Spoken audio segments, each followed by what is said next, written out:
I am very, very, very, we're moving on to Victor Frankenstein, and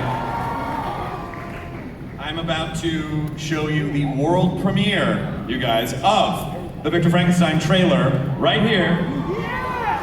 And then I'm going to bring out maybe 3 people who might be these people, and their names are on their cards. So let's roll the exclusive world premiere trailer of Victor Frankenstein. All right. So let's get into this fantastic trailer. This is a different kind of Frankenstein story than we've seen before. So maybe let's start with you, Paul, and talk about what the relationship is between Victor and Igor and why the story is different.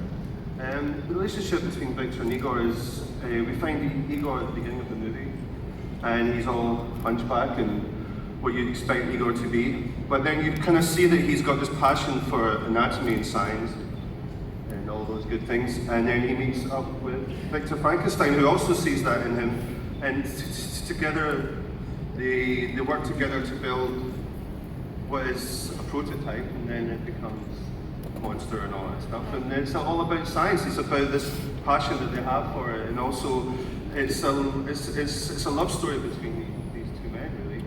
And I think that in a very positive, beautiful thing. And yeah, it's a love story between these 2 guys who need each other.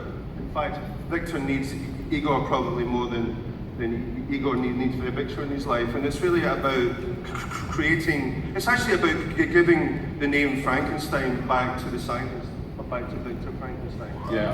And because everyone always thinks it's a monster and all that stuff, so it's that was great. You know, that was a really good challenge to have. Every time that somebody says to me, "What are you doing at the moment?" I say, "I'm doing this film Frankenstein." They say, "Who are you playing?" I say, "I'm playing Frankenstein." They're like, "You're kind of short to be playing the monster." And I'm like, it's the Doctor. So yeah, you're right, we're giving the name back to Dr. Vic. Yeah, people always get that wrong. People like, no, Frankenstein's monster, it's called Frankenstein. By the way, I just want to point out, you have probably the greatest hat I've ever seen in my life, which is, it says, it's Frankie Goes to Hollywood, but it's Frankenstein's monster, and Frankenstein's monster is saying, relax. I won't seal it for you. Well, we had it made up, thank you God. We had it made up for the crew at the end. That was our end of picture gift who got a really cool hat that you might actually wear outside. Because normally the stuff you get on films you never wear out, you know, whereas this is actually quite a cool hat. Yeah, well, so let's talk about the relationship with Igor and Victor, because from what I understand, I haven't seen the movie. I mean, they wouldn't show it to me. I asked, and they said no. You have to wait. But it seems like that Igor is more of an intellectual equal to Victor in this story, rather than just like a grumbly sidekick. Yes, I mean, at the beginning of the story, as Paul mentioned, Igor is kind of being kept and living in abject sort of conditions where he's treated almost as being sort of subhuman. And then Victor finds me in these conditions and sort of lifts me out of that. And to me, that sets up a very interesting dynamic in their relationship, which is that my life has essentially been saved and made possible by this man. And then as we embark on this journey together, he starts losing his goddamn mind. I'm like trying to like pull him back from the edge of insanity. It's that thing of how do you stand up to and tell somebody they're wrong when they have given you everything.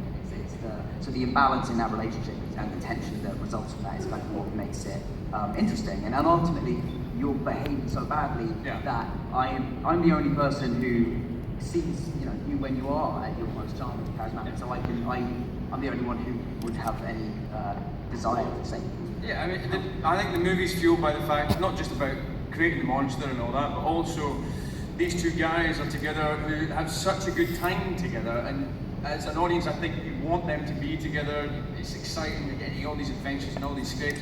That's half the time. The other half the time is a movie where if you've ever wanted to see Daniel Radcliffe utterly abused and beaten up and and embarrassed and just manipulated by me, then that's your movie. That's a lot. That's a movie for you. So half the time the audience are like, oh, these guys are great together. And the other half the time they're going, please Daniel, run away now. Well, yeah, somebody outside, get out of this movie. Somebody said to me outside, this is a really violent movie, right? And I was like, no, not particularly. And they were like, no, but to you. And I was like, oh yeah, I guess.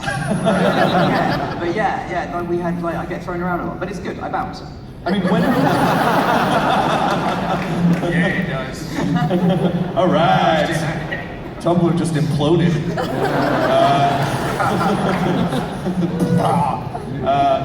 when they first approached you about potentially playing Igor, were you like, what? Are you serious? Or... No, not at all. I was like, okay, cool, tell me more. That sounds great. Yeah, I mean, and as soon as I read the script, it became apparent that this was a very different Igor and somebody who does have a very rich intellectual life and is, if not the academic equivalent, Victor certainly has it's a very equal partnership in terms of what they're creating and his sort of my skills kind of filling the gaps of his lesser abilities.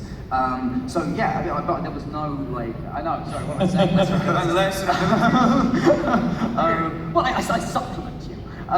You do what to me? I didn't see him buying dinner, but he was coming at me. I was like, listen, man.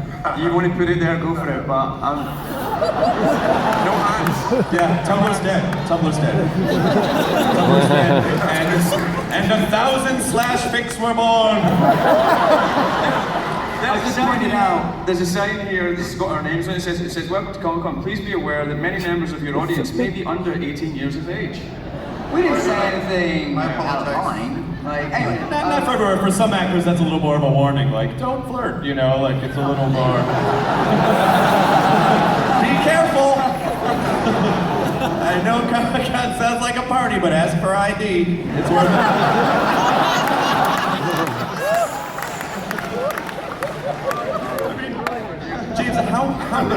James, does Victor see Igor as his equal? Does he recognize that in the story? I think, like Liam Neeson in the film Taken, Victor recognises that he has a very particular set of skills.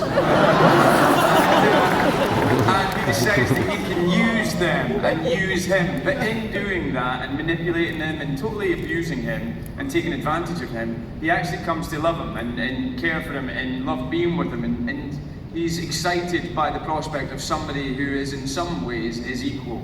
But his ego is such, and that his passion and his obsession, which is the thing that we share with Mary Shelley's original book, is obsession. Not just about monsters and all that, but obsession with scientific advancement. That ego and that obsession with advancing science and doing something that he needs to do to fix himself is really, really, it sort of gets in the way of him loving him and seeing him as his equal, and that's when it gets abusive. Every time that he says, no, I don't think this is a good idea, you all but get your head ripped off. You know what I mean? So it's like, he's a kind of two sides of the same coin, you know? And what is it that you think they're trying to accomplish in this story together? Trying to build a big monster, man. Just trying to build monsters and be a good Christian.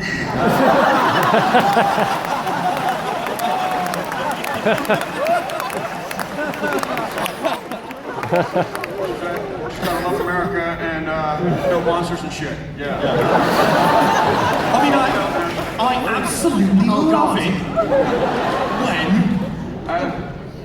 What are we trying to do? Well, the thing, I think in Harry Potter's original, for me, there was something missing. There was and I know that's sacrilege to say to a lot of people and all that stuff. It's an amazing book, a very important book.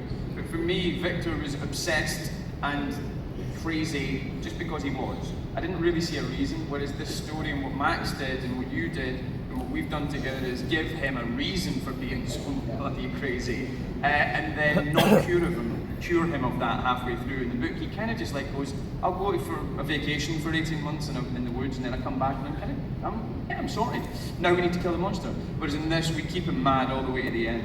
And I think that's truer to his trauma and his backstory and who he is. And more fun, because mental people are fun. You mentioned Max, and I assume you're referring to Max Landis, yes. Who wrote Max is such a brilliant mind for coming at a story from an angle that you can't, and he says it like, you go, I'm gonna go to Starbucks. I'll just be like, oh, what about this? And you're like, damn, yo, Landis. He has such a brilliant mind, and it's such an interesting way of storytelling. Was that what attracted you to direct? Definitely. I mean, Max is kind of extraordinary, isn't he? He's a little bit of a, he just has this extraordinary mind. What he did is he cherry-picked all the good ideas from the movie, from the book itself, and he's created his own monster, within that. So he's made this script which has Igor in it, which of course Igor was never in the book, and it has these other little monsters that have never been in the film. So you know what I mean? So he is his own mad Frankenstein himself,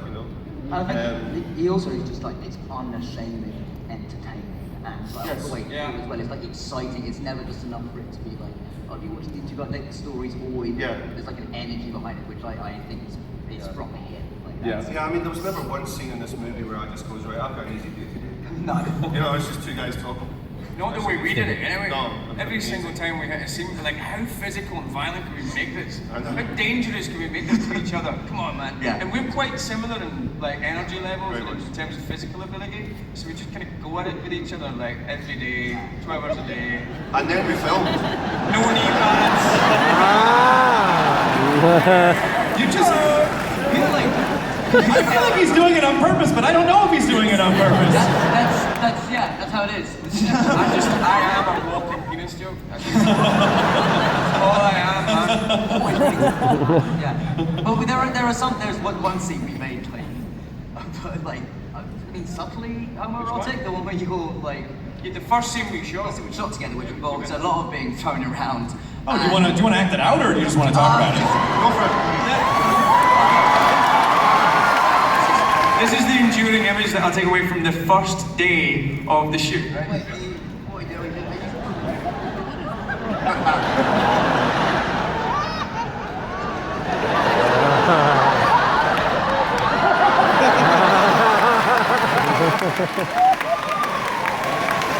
There was a lot of You just didn't have a moment then, and like, oh, he's joking, he's not really. Oh no, we are doing this. Okay, we are showing the scene where he pressed me up against. I was wearing full protection. It was obvious. there was one, like that was the scene where I came out of it because we wanted to make this kind of like a dark movie, and it's dark and it's funny, but it's like, you know, we wanted it to be like, you know, to push things, and there was definitely that. Clearly. That first moment. I didn't do that one. Talking. That first moment when James is like breaking my back essentially and like trying to. There's no way. I was about to say removing my helmet. I mean, there's no way getting out of this. No, when we But whether you're building a monster or making love, it's all the same. It doesn't matter. And so yeah, but that was the first thing that I remember like walking off set after that and seeing like a couple of the producers looking genuinely terrified making it that. Well, we actually we have a clip, or they have a clip that they want to show you, and they heard this again, never before seen. Don't take video of this. This is just for you guys. So, ladies and gentlemen, let's go to a clip from Victor Frankenstein.